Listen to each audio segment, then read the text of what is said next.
প্রাক্তন সেনাকর্মী তথা খানাকুলের যুব তৃণমূল নেতা অর্ণব সরকারের বাড়িতে ইট বৃষ্টি থেকে শুরু করে বোমাবাজির অভিযোগ। ঘটনা খানাকুলের কৃষ্ণনগর এলাকায়। অর্ণব সরকার ও তার পরিবারের অভিযোগ, বিজেপি আশ্রিত দুষ্কৃতীরা তার বাড়িতে বোমাবাজি করেন এবং ইট পাটকেল ছুটতে থাকে। এই সমস্ত কিছুই ঘটনায় নাকি সিসিটিভি ফুটেজে ধরা পড়েছে। অর্ণব সরকার সিসিটিভি ফুটেজ ও তার বাড়ির পরিবারের বক্তব্যের ভিডিও প্রকাশ্যে এনে কি দাবি করলেন সবটাই শোনাবো। ইতিমধ্যে এই ঘটনা খানাকুল থানার পুলিশকে জানানো হলে পুলিশ বিষয়টি খতিয়ে দেখছেন বলে দাবি করেন তৃণমূল নেতা অর্ণব সরকার। দেখুন, হঠাৎ করে এইভাবে আক্রমণ করেছে, এখনো বিজেপি দল শাসক আসেনি, তারপরেও এরকম অবস্থা, তার আগে এরকম অবস্থাটা জাস্ট দেখুন। হঠাৎ করে সন্ধ্যাবেলা ঘরের মধ্যে 10-20 জন দুষ্কৃতী এসে ঘরে বম, এই দেখুন ইট পাথর বম ছুঁড়েছে, কাজ বম। পুলিশের সোমনাথবাবু এসছিলেন, সোমনাথবাবু একটা কাজ বম পুড়িয়ে নিয়ে গেছেন। আমাদের খানাকুল থানার সোমনাথবাবু এসছিলেন, উনি একটা কাজ বম উদ্ধার করে। তারপরেও এখানে এতগুলো বম ফেলা আছে, দেখুন, তারপরেও এতগুলো বম ফেলা আছে, আপনি একটু দেখুন জিনিসটা।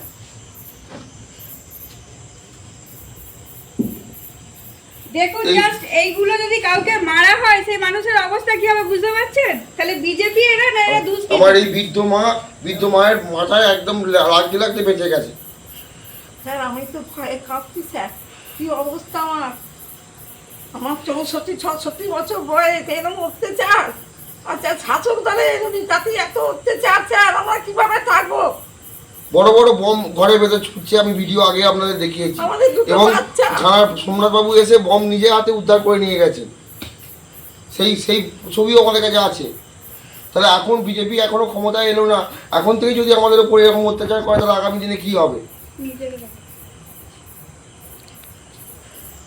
বৃদ্ধ বাবা মনে করে বসে রয়েছে, এইভাবে রাত্রিবেলা বম ছুটছে, পাথর ছুটছে। এই যে এত বড় পাথর যদি একটা মানুষের মাথায় লাগে কি অবস্থা হবে তার? ওইখানটা দেখুন, ওইখানে অ্যালবেস্টারটা কিভাবে ভাঙা হয়েছে, ওখানটা দেখুন, জাস্ট একবার দেখুন ওইখানটা।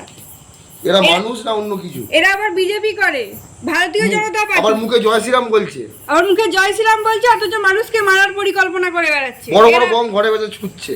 এরা জয় শ্রীরাম বলে, এরা বিজেপি। এরাই বিজেপি। এরা নেতা না, এরা দুষ্কৃতী।